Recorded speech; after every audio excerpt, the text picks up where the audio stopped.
officially the narrative. You even heard it in the King's speech there. It was like, we need to protect Israel from the terrorists. And Israel have murdered 10,000 people in the last month. Absolute indiscriminate bombing.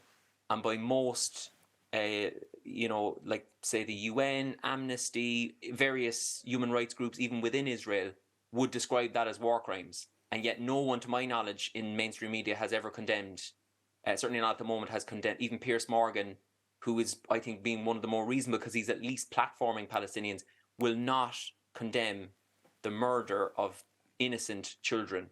So who's the terrorist and who's the freedom fighter, or who's just defending their own country is really just who you ask. It's arbitrary. Like, it doesn't have any reality and objective truth at all, I don't think. If I can fire back at you, I mean, the response from Benjamin Netanyahu, Joe Biden, Rishi Sunak would be Israel has a right to defend itself after that terrorist incident, a terrible terrorist attack of 7th of October.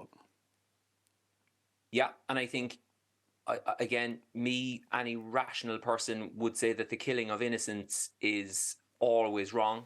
Nobody would ever defend that. I haven't met many Palestinians that would defend it. But where or when or how is a proportionate response to that attack? We haven't seen the detail yet. There hasn't been the level of scrutiny on it. It's mad that they just went straight into this carpet bombing campaign without any scrutiny on what actually happened on October 7th. We've heard horrific stories, but it still feels as if some of those they're kind of hearsay and they haven't actually been established. Some of them have been debunked. The 40 beheaded babies have already been debunked.